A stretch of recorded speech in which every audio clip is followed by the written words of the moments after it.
At 33, I was the architect behind a data engine moving 500 million transactions daily across a dozen states. But my own brother introduced me as the family letdown at his wedding reception in front of 200 guests. He stood next to his bride's father, a man worth 9 figures, grinned like he'd just won an award, and announced loud enough for the catering staff to hear, "This is our failure. Every family needs one." My parents nodded in rhythm. My mother, Diane, delivered her greatest hit, the line she'd been rehearsing at dinner parties for years. The wealthy father turned, locked eyes on me, went completely still, and said 6 words that split the night in half. What followed didn't just cost my brother his company. It cost my parents their retirement. It cost a wedding its groom. And it finally gave me something I'd never once owned: permission to stop apologizing for my own existence. But I'm getting ahead of myself, and in this family, getting ahead was always my real crime. Have you ever been the person your family quietly edits out of the holiday card? The one they mention last, if at all? Stay with me. Because what happened in that ballroom didn't start with a billionaire. It started with a group chat and a bowl of soup. 6 weeks before the wedding, on a Tuesday night in March, I was sitting in my one-bedroom apartment in Charlotte, eating leftover soup that had gone cold because I'd been debugging a routing failure for 3 hours. My phone buzzed. A notification from a group chat I'd been removed from almost a month earlier. The Fisher Fam chat, created by my mother 4 years ago, originally to coordinate Thanksgiving, quickly repurposed into a shrine for my brother's rising stardom. They'd added me back. Not to apologize, not to catch up on my life. The message from my brother Liam appeared first. "Are you coming or not? Don't make it weird." Below it, my mother. "Meredith, please just confirm. Sienna's family is extremely particular about head counts." Then my father, a man who'd mastered the art of saying nothing in 90 characters or fewer, typed, "It would mean a lot, Mir." I put the phone down, picked up my soup. The broth had gone cold, but that felt appropriate somehow. Here's what you need to understand about the Fishers. We had exactly one success story, and it wasn't me. It was Liam. Liam, who dropped out of a respectable business program to launch a data startup called VEO. By 30, he'd raised $11 million, landed on 3 companies to watch lists, and mastered the art of sounding brilliant without ever building anything himself. And me? I was the daughter who built things nobody in my family could see, touch, or brag about, because they didn't know how. The last time I'd gone home for dinner, my mother had invited the neighbors, retired people, the kind who asked genuine questions. Mrs. Patterson asked what I did for work. Before I could open my mouth, my mother waved her hand like she was shooing a fly. "Oh, Meredith does computer things, databases or something?" Then she turned to the neighbor, with a smile she'd practiced in front of her bathroom mirror for years. "We don't brag about her." She said it lightly, the way you'd say you don't keep dessert in the house. A household policy. A fact of life. Mrs. Patterson looked uncomfortable. My father studied his pot roast like it contained the secrets of the universe. Liam, who'd driven up from Raleigh in a leased German sedan, leaned back in his chair and grinned the grin of a man who knew exactly which side of the family narrative he stood on. The rest of that dinner was a tribute to Liam. My mother recited his accomplishments like a museum docent giving a tour. The angel round, the partnerships, the office in the research triangle. She left out one inconvenient detail. My parents had pulled $140,000 from their retirement savings to fund his Series A shortfall. I knew because my father had mentioned it once on a phone call so quiet, I thought the line had dropped. "We believe in him, Mir. Your mother and I put in what we had." 31 years of a middle school principal's pension and a dental hygienist's overtime, converted into equity in a company my brother ran and my mother narrated. I didn't argue that night. I never argued. That was my problem. Not that I trusted them, but that I'd stopped expecting anything from them a long time ago.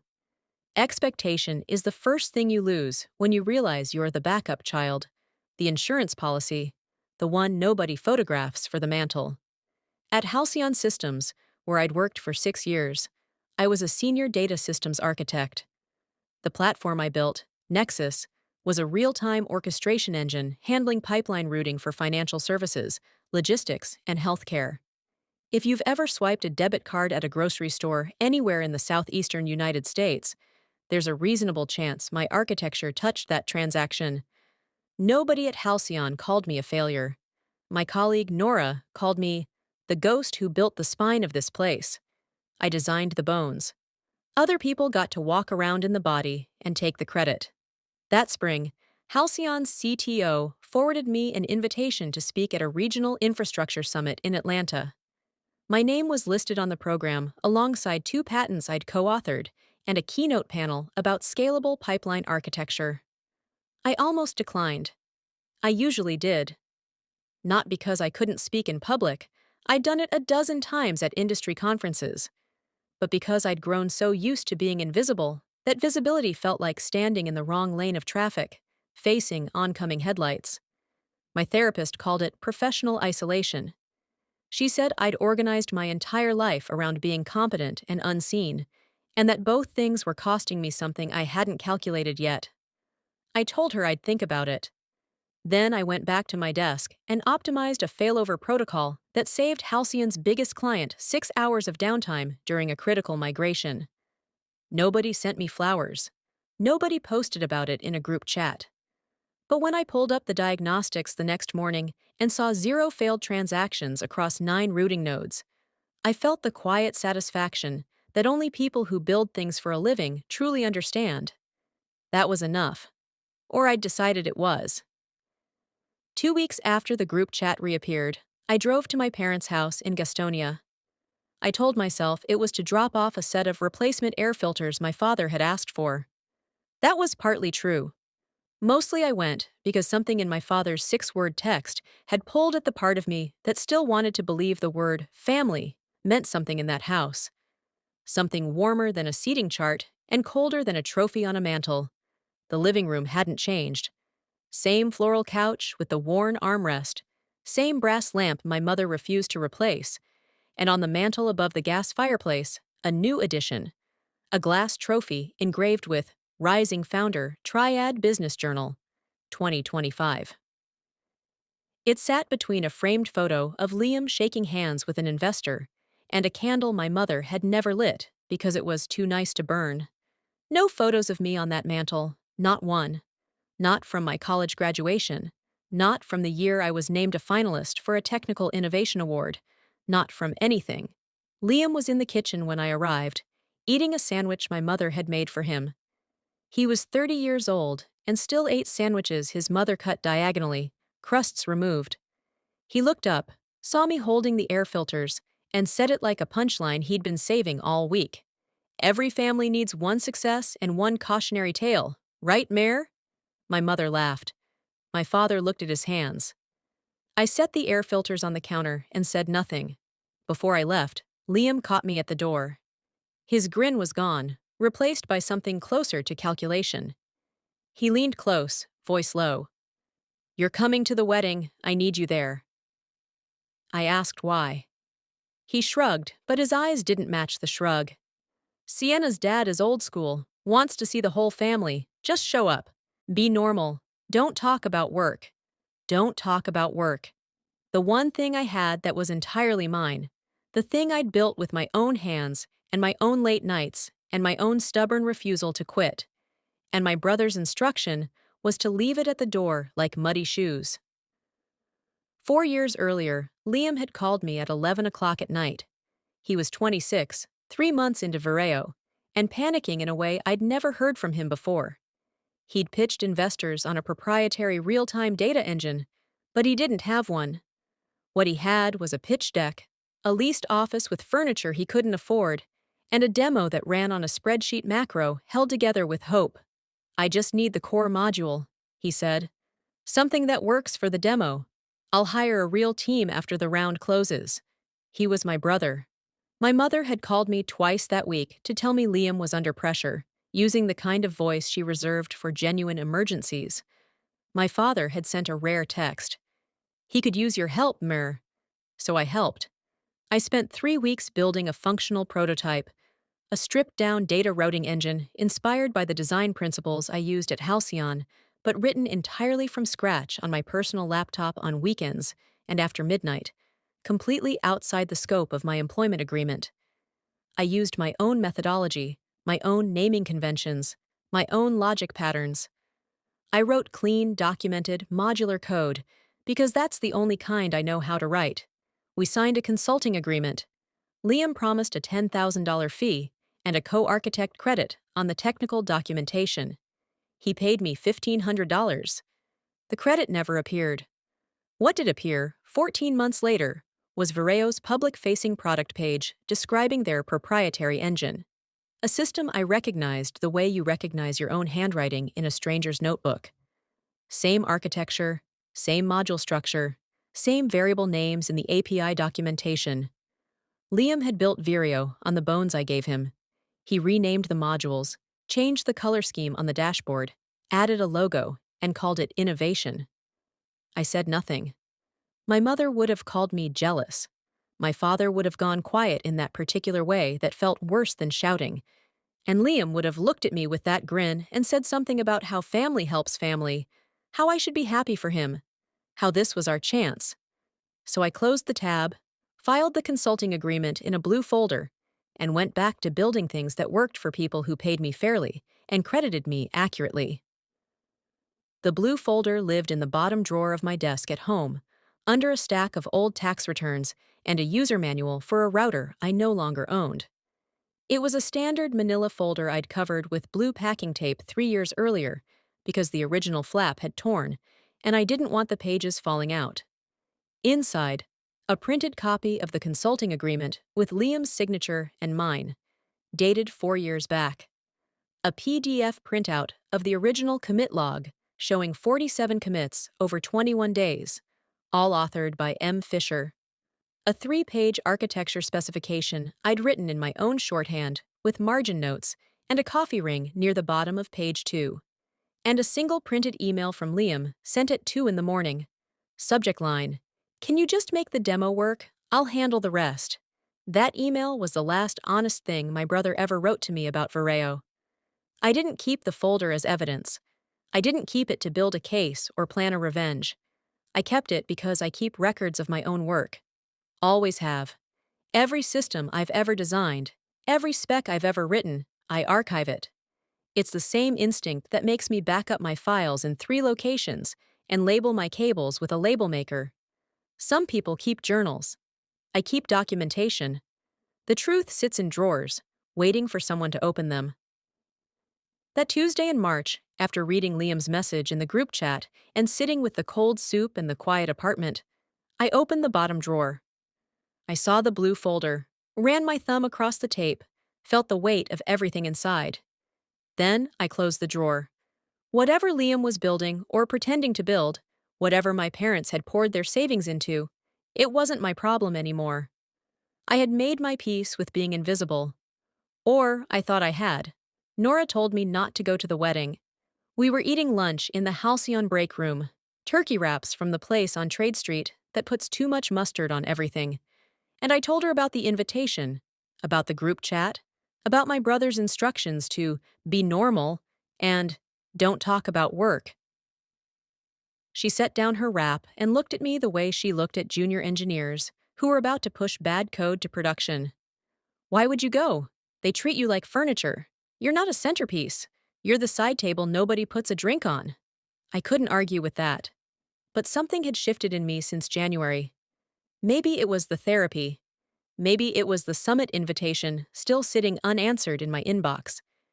Maybe it was just the plain arithmetic of turning 33 and realizing I had spent a decade making myself smaller, so the people around me wouldn't have to feel short. I'd been folding myself into a carry-on when I was built for checked luggage. "I'm not going to perform small so everyone else feels tall," I told her. Nora raised her eyebrows. "That's a bumper sticker." It's also true. I called my mother that afternoon and confirmed I'd attend. She sounded relieved. Not for me, not because she wanted to see me, but because the head count would be correct. Good. Sienna's family is very organized. Don't bring anyone. Don't wear anything attention-getting, and maybe don't mention Halcyon. Liam gets sensitive when people compare. Compare.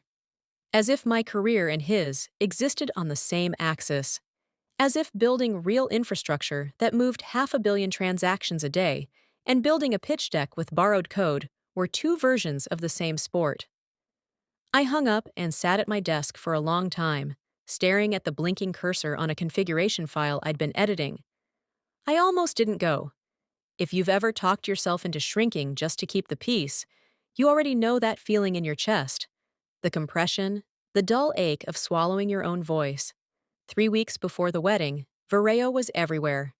Liam landed a feature in a regional tech publication with the headline, "The Quiet Disruptor: How One Founder Built a Data Engine That Could Change the Game." I read it on my phone during a code review. The article described Vireo's proprietary real-time data intelligence engine as a paradigm shift in pipeline orchestration. The technical description they quoted from Liam was almost word for word from the architecture spec I had written 4 years earlier. Not the spirit of it. The actual sentences, rearranged slightly, polished, presented as his own. The article mentioned that Vireo was in advanced discussions with Callaway Ventures for a significant Series A round. Gerald Callaway's fund. The same Callaway whose portfolio companies already used Halcyon's Nexus infrastructure. The system I had designed. The irony wasn't lost on me. It just didn't feel like irony yet. It felt like watching someone wear your coat in a photograph and tell everyone they bought it in Milan. My mother posted the article link in the Fisher fam chat with a row of champagne emojis and the words, "Our boy." 12 family members reacted with hearts and thumbs up. I didn't react. I didn't have to. Nobody noticed either way. That same week, Liam appeared on a local podcast. I listened to 43 minutes of my brother describing technology he didn't build, solving problems he didn't understand, using terminology he had learned from the spec I wrote in my apartment while eating reheated pasta at 2 in the morning. He sounded confident. He sounded credible. He sounded like someone who had practiced his lines so many times he had started to believe them. And the worst part, the part that made my hands tighten around my coffee mug until my knuckles went white, was that his engine was real. I had made it real. I just wasn't part of the story anymore. My mother called on a Thursday evening. I was reviewing a load balancing configuration for Halcyon's Q2 migration. She didn't ask what I was doing. She never did. "Meredith, I need to talk to you about the wedding." Her voice had that particular tightness she reserved for conversations where she needed me to cooperate without asking questions. "Sienna's family is important. Gerald Callaway is, well, he's not like us. He's the kind of man who pays attention to everything. So when you're there, I need you to be supportive." I told her I'd be polite. "I don't mean polite. I mean, don't talk about technical things. Don't bring up Halcyon. Don't say anything that makes Liam feel like you're competing." She paused, and I could hear her choosing her next words the way you'd choose a lock combination. "For once, just let your brother have his moment. For once." As if I had ever tried to take one of his moments. As if I had ever once stood in the spotlight he'd built on my foundation. I wanted to ask her when, exactly, she thought I had ever competed with Liam for anything. I wanted to ask her why she had pulled $140,000 out of retirement to fund a company she couldn't describe in a single accurate sentence. I wanted to ask her what it cost her every time she waved her hand and said she didn't brag about me. Every dinner, every party, every time a neighbor asked about her children, and she talked only about him. But I didn't. Because I already knew the answer. My mother had grown up in a family where nobody made it. Her father drove a delivery truck. Her mother cleaned offices at night. Nobody went to college. Nobody built anything. Diane Fisher had spent her whole life terrified of being ordinary, of fading into the background she'd been born into. And she had chosen Liam as her proof that she wasn't ordinary. If she admitted I was the one who built something real, she'd have to admit she'd been investing in the wrong person for 30 years. That was a debt she couldn't afford to acknowledge.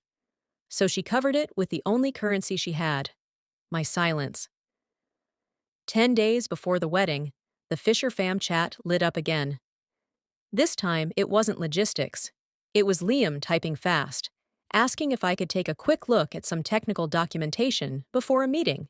He didn't say what meeting. He didn't say with whom. He said, "It's just a review, like an hour max. Family favor." I recognized the pattern immediately. It was the same cadence as 4 years ago. The same, just a quick thing, that had turned into 3 weeks of building his company's spine. I scrolled up through the chat history they'd kept me out of, planning messages, venue photos, seating charts I wasn't consulted on, and buried between a caterer's menu link and Sienna's note about floral arrangements, a message from Liam to my mother. "Don't worry, she won't understand what's happening anyway. She just builds back-end stuff. She just builds back-end stuff." The code that ran his entire company, the engine that had raised $11 million, the architecture that had gotten him featured in a regional tech publication, all of it was back-end stuff when it came from his sister. I typed a reply to his review request. "Send me the documents." He sent a 6-page technical summary of Vireo's infrastructure, the same summary I assumed that was going to Callaway Ventures for due diligence. I read it in 14 minutes. He had gotten the architecture overview mostly right because he was describing my work. But the scalability projections were fabricated. The throughput numbers were inflated by a factor of 3. And the section labeled Proprietary Innovation described a load distribution algorithm that I had published in a Halcyon white paper 2 years earlier, with the serial numbers filed off. Liam hadn't just borrowed my code. He had built an entire narrative around it. A narrative where he was the genius, where the engine was his invention, where the woman who actually wrote every line was a footnote in her own story. And now he needed me to proofread the lie before he handed it to his fiancé's father. I closed the document. I did not reply. The connection I should have made earlier arrived on a Monday morning during a routine stand-up meeting at Halcyon. Our VP of Client Relations mentioned that Callaway Ventures had recently renewed their enterprise license for Nexus. "They're one of our longest infrastructure clients," she said. Gerald Callaway apparently reviewed the architecture documentation himself when they first signed. He told our sales team it was some of the cleanest system design he'd seen in 20 years. She looked directly at me. "That was your work, Meredith." I nodded. Took a sip of coffee. Didn't say anything. But a small cold wire connected 2 points in my head that I had been keeping deliberately separate. Gerald Callaway knew Nexus. Gerald Callaway was about to invest in Vireo. Vireo's engine was Nexus's younger sister. Same bones, same logic, same handwriting, same structural DNA. If Callaway's team ran any kind of serious technical due diligence on Vireo, they would find code patterns, naming conventions, and structural choices that matched Nexus's architecture at a foundational level. And if they looked at the authorship of those modules, they would find the name M. Fisher. My name. I sat with that knowledge the way you sit with a headache you're not ready to take medication for. Aware of it, uncomfortable, choosing not to act. It wasn't my job to police my brother's company. It wasn't my responsibility to call his investors and tell them the engine they were evaluating was built by someone who was never credited, never fully paid, and never mentioned in any of Vireo's public filings. The truth was sitting in my bottom drawer inside a blue folder, waiting for nobody. If it mattered, it would surface through the right channels. If it didn't, I would go on building things that worked and letting other people take credit. I had done it before. I could do it again. 2 weeks before the wedding, the pressure from my family shifted from passive to active. Liam texted me directly. Not the group chat, not through my mother, but a private message at 9 o'clock at night. "Be there by 4 o'clock. Sit where they tell you. Don't be late and don't overdress. Sienna's family notices everything." I read the message twice. My brother was managing me like a variable in a system he didn't understand, trying to control an input he couldn't predict. I almost laughed. Then my father called. It was the second time he'd called me voluntarily in over a year. His voice was careful, the way it got when he was trying to say something important without actually saying it. "Meredith, your mother and I, we've got a lot riding on this. The wedding, the business, all of it." He paused. I could hear him breathing. I just need this to work out for him. We put everything in. Everything. He meant the $140,000. He meant the retirement account that now depended on Liam's startup being worth what Liam said it was worth. He meant the bet he and my mother had placed on their golden child. A bet they couldn't unwind without admitting they'd been wrong about everything for a decade. I felt something I hadn't expected. Not anger, not resentment. A dull, heavy sadness like holding a box that was too full to close. My parents were scared. They were 60 and 62 years old, and they had traded their security for a company built on borrowed architecture and inflated numbers. They didn't know that. They couldn't know that. Because the only person who understood what Vireo actually was, what it was built on, where its code came from, what its real capabilities were, was the daughter they didn't brag about. The message arrived on a Wednesday morning. It came through LinkedIn, a connection request, followed by a note from someone named Devon Pratt, Senior Technical Analyst at Callaway Ventures. The note was professional, neutral, and terrifyingly specific. Ms. Fisher, our firm is conducting a technical assessment of a portfolio candidate in the data infrastructure space. During our code review, we identified architectural patterns and module structures that closely align with published documentation attributed to your work on Nexus at Halcyon Systems.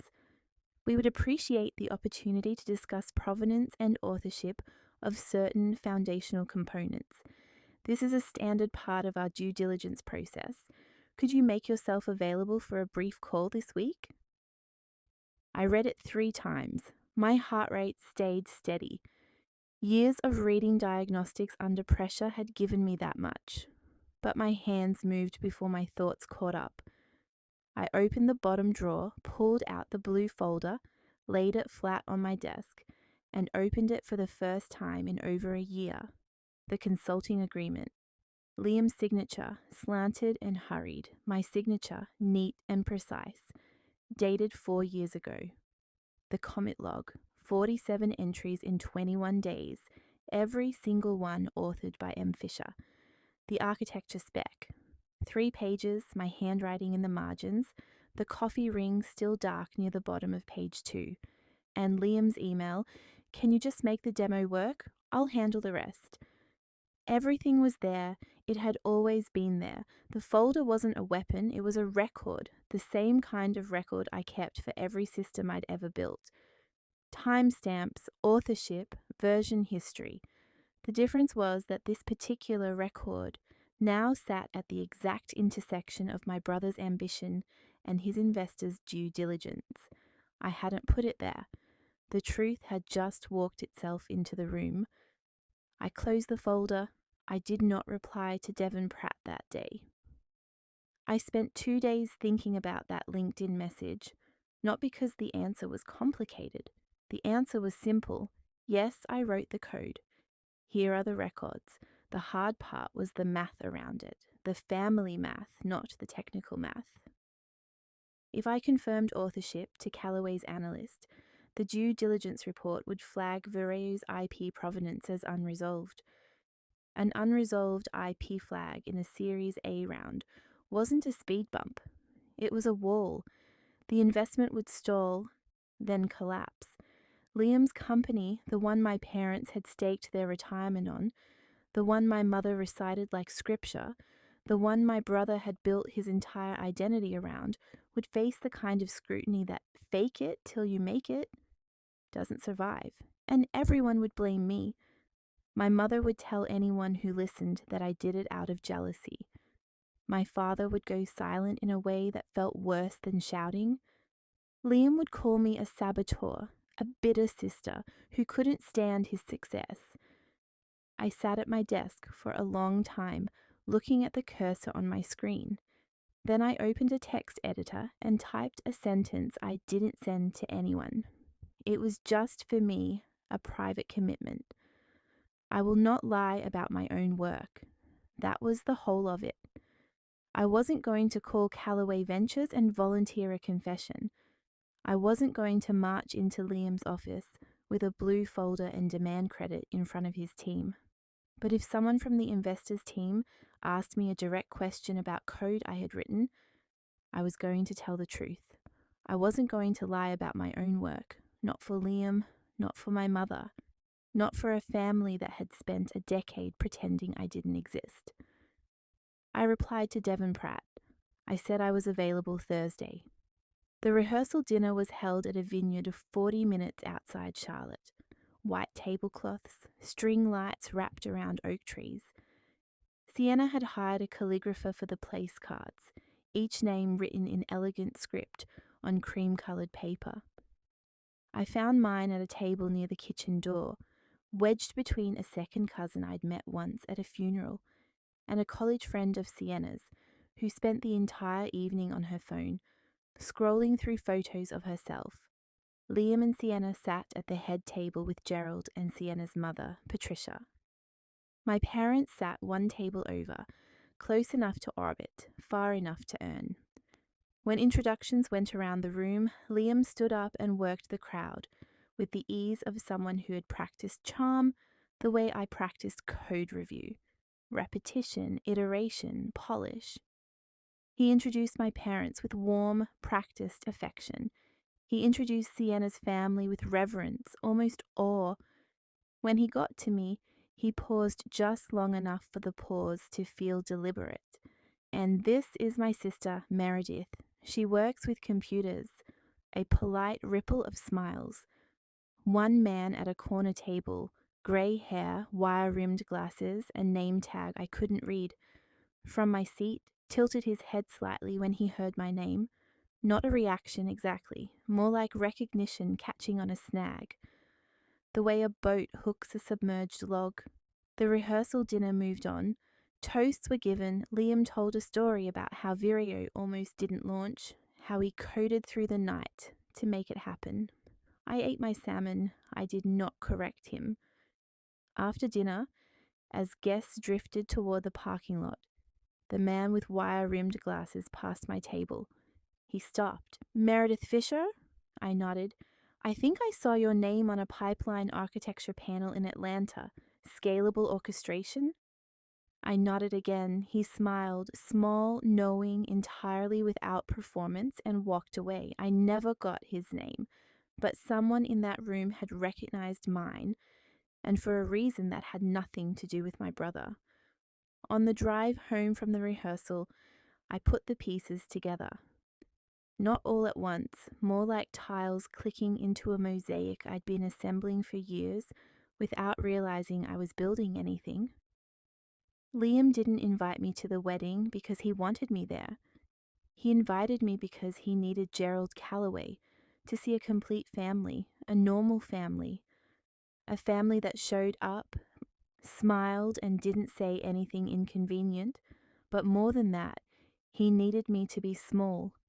Visibly, publicly, undeniably small. Because if Meredith Fisher ever came up in conversation with Gerald Callaway's technical team, if someone mentioned the M. Fisher in the comment logs, Liam needed the room's memory of me to be a quiet woman at a back table who worked with computers, a nobody, a family footnote, a cautionary tale. If I was already labelled, if everyone had already seen me dismissed and diminished and introduced as an afterthought, then anything I said later about Vireo's code would sound like bitterness, like jealousy, like a failure trying to drag down a success. That was the strategy. Not conscious, maybe. Liam wasn't a planner on that level, but he had the instincts of someone who had survived by controlling the narrative, and the narrative required me in that room wearing my assigned role like a name tag. What my brother didn't know, what none of them knew, was that Gerald Callaway's team had already been in my inbox. The due diligence was already running. And the architect whose name was flagged in their technical review wasn't an anonymous contractor or a disgruntled former employee. She was sitting at table 9, eating salmon, being introduced as the family failure. The collision was coming. I hadn't arranged it. I hadn't planned it. I had simply stopped being willing to lie about what I'd built. And the truth, as it tends to do, was finding its own way to the surface. The wedding was held at Callaway Estate, 22 acres of rolling lawn, a stone manor house that had been in Sienna's family for 4 generations, and a reception hall with marble floors and ceilings high enough to make you feel like you'd been miniaturized.